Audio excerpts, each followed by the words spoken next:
Welcome back. If you're just joining us, you're watching the news at 10 live on Channels Television. A reminder of our top stories. Several people killed as fuel-laden tanker explodes in Lagos with no fewer than 50 cars burnt and several others injured. Global watchdog Amnesty International accuses federal government of encouraging impunity, fueling insecurity in the country. More calls for increased investment in education and youth participation as politics. Minister of Works, Power and Housing, Mr. Babatunde Fashola, holds Gap Fest in Lagos. And German Chancellor Angela Merkel asks European leaders to find solutions to irregular migration.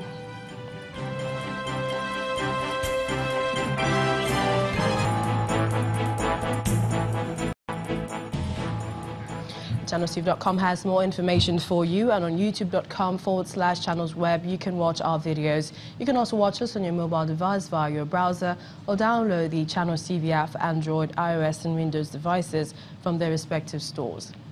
Besides giving you access to news and updates on the go, the Channels TV and Channels 24 apps have an eyewitness feature that you can use to share pictures, videos or news of happenings around you. Just install the app, then tap and swipe to reveal the menu, and please follow the instructions. Let's take you back to our earlier discussion, especially with regards to the report on Amnesty International. Well, we have via Skype in our Abuja studios, beg your pardon, Osaya Ojigo. She is the country director, Amnesty International. Thank you, ma'am, for joining us on the news at 10. And if you can hear me, your organization has just released another damning report on the country's security agencies. But we know in the past that the military has always denied, well, most of your earlier reports. Can you tell us how you arrived at these figures? Thank you very much for having me. The figures we presented today in our release, 1,813 people that have been killed so far this year, is the minimum number that we've been able to independently verify, and we do this by looking at the official figures which the state has provided, as well as the interviews which our researchers have on the ground in these communities. And as much as possible, we corroborate this information. So the information, the figures we actually present today are those that we have been able to independently verify.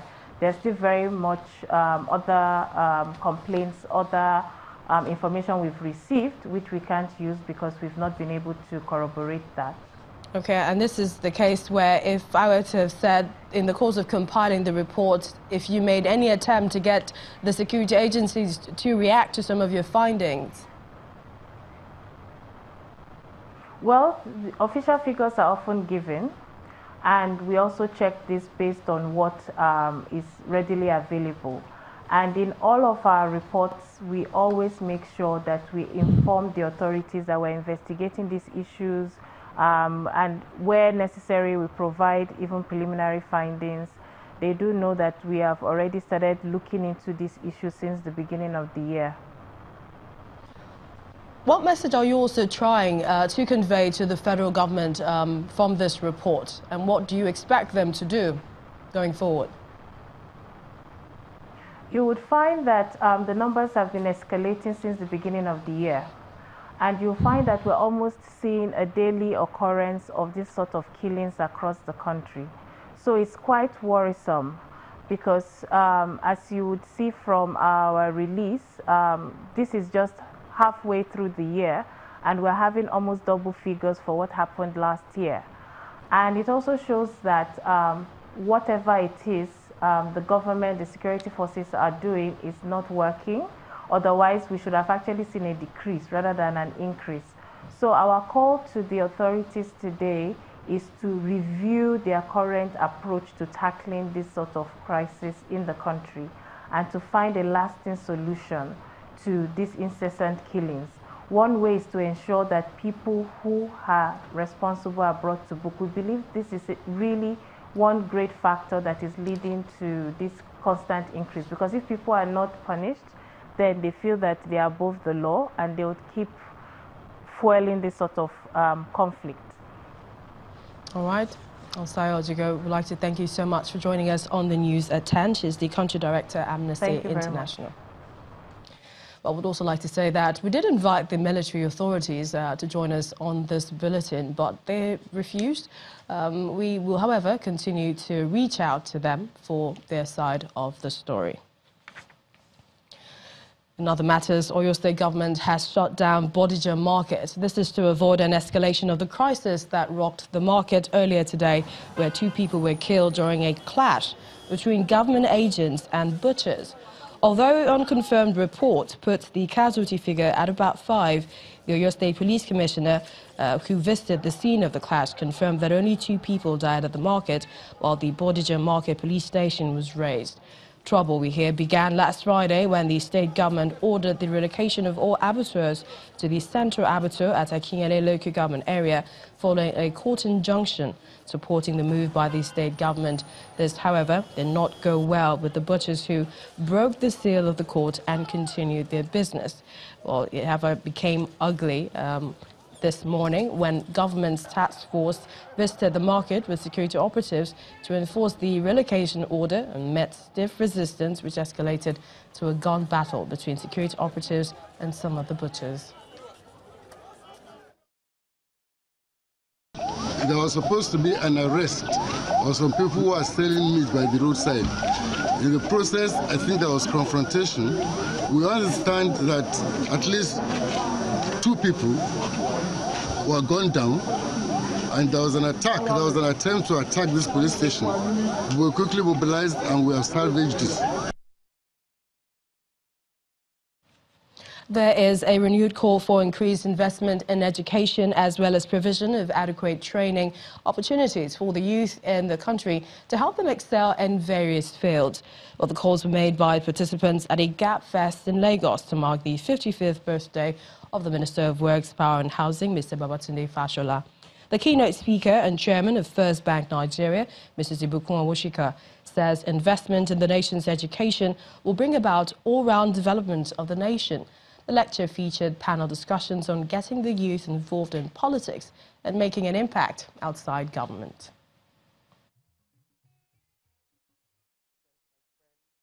Wherever you are, whatever position you occupy, whatever opportunity you have to influence things in order to create value for this nation by strategically empowering that huge population that is an energetic population that can deploy their energy for growth of this nation. There are 2 key areas to us increasing our productivity as a nation: women and our youth.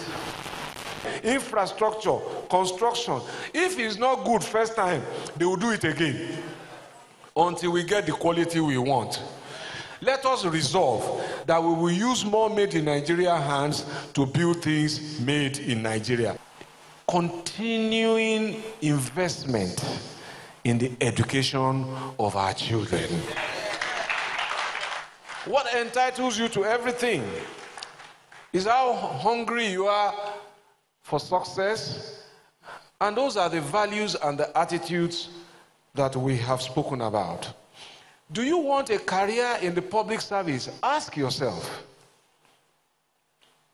Because in the public service, there are 2 roles. There's a title and there's a job. If you want the title, the public service is not the place for you. If you want the job, yes. Because it is simply what it is: service.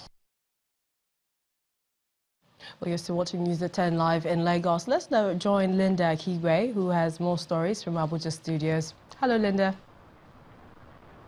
Hello, Millicent. Good to see you and welcome to Abuja. The government of Switzerland today announced full repatriation of all funds looted by former military head of state Sani Abacha, stashed in Swiss banks, to the federal government. The Swiss ambassador to Nigeria, Eric Mayoraz, disclosed this at an asset recovery event in Abuja, where he explained that Switzerland is no longer a haven for looted funds, as Swiss banks have removed the secrecy clause and depositors must disclose the source of their funds before the funds are accepted. Our correspondent Kayla Megwa reports. still Abacha money in Switzerland? The Swiss ambassador starts by explaining how much of the now famous Abacha loot has been sent back to Nigeria and what his country is doing to ensure that it is not a haven for looted funds. The money of the Abacha family that were hidden in Switzerland were full repatriated in 2005, 722 millions. The 322 millions that were repatriated in December last year were money that was frozen by the Swiss Attorney General, but was not in Switzerland, was in other countries, mainly in Luxembourg. For possible new cases, I have two remarks. First of all, the Swiss legislation since the 1990s up to date have fundamentally changed. The law in Switzerland does not allow any more bank secrecy. This does not exist anymore.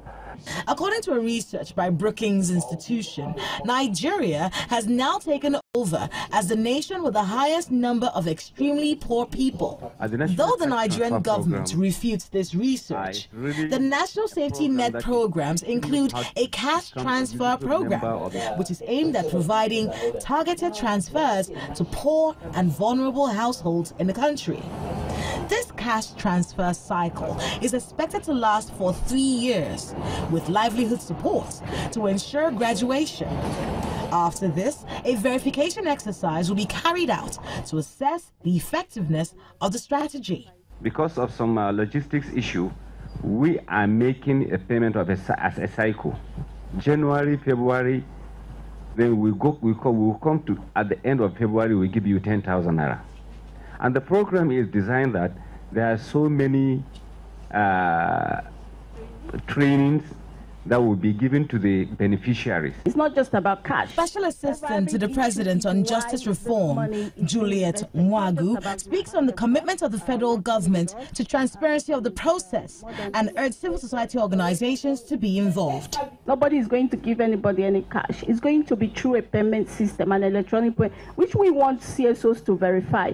19 states in Nigeria now have a social register where the details of the poorest in said states are registered. The National Safety Net Office says by July, all the states in Nigeria would have a social register to enable proper disbursement of funds to the poorest people across the country. After which, the office will move to the next phase of intervention. Kayla Megwa, Channels Television News. President Muhammadu Buhari has flagged off a national survey to ascertain the prevalence of HIV/AIDS in the country, as well as the level of impact made by the various intervention programs of government since the last 33 years of the virus in Nigeria. Apart from providing the government with accurate data about the prevalence of the virus, the report of a survey is expected to help the government in prioritizing its resources with a view to eradicating new infections and placing all sufferers on treatment. The Niger Delta Development Commission is promising to speed up the completion of ongoing projects across all the communities in the Niger Delta region. The managing director of the commission, Dr. Nsima Ikeri, told the people of Abak in Akwa Ibom State that the commission is committed to the delivery of quality projects and that the federal government is already finalizing the process of payment of monies owed to the NDDC. The people of Abak 5 in Akwa Ibom State roll out the drums to welcome the Managing Director of the Niger Delta Development Commission, Dr. Nsima Ikeri.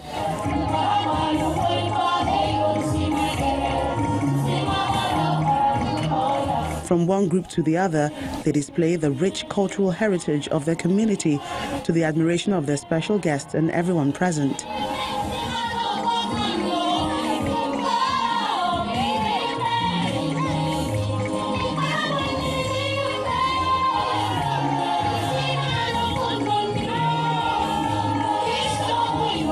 And then goodwill messages from prominent persons in the state and some political leaders. I wrote to NDDC, the interventionist agency set up by the federal government. I did not write to Obama Nsima Ikeri, I wrote to the NDDC to intervene.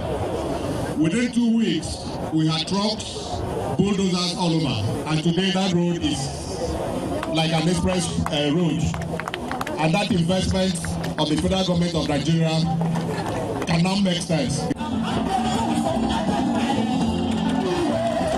The NDDC Managing Director responds to their comments and demands that he should contest the governorship seat of Akwa Ibom State in 2019. He promised to continue to ensure that Akwa Ibom and other Niger Delta states benefit from the numerous projects embarked on by the NDDC. The days of bad governance, the days of the government of lies, the days of the government of deception are numbered.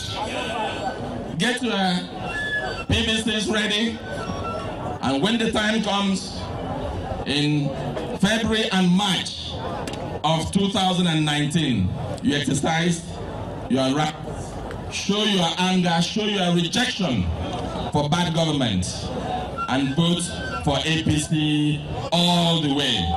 The climax of the event is the presentation of a sword as a staff of office by the people of Abak 5 to the NDDC Managing Director.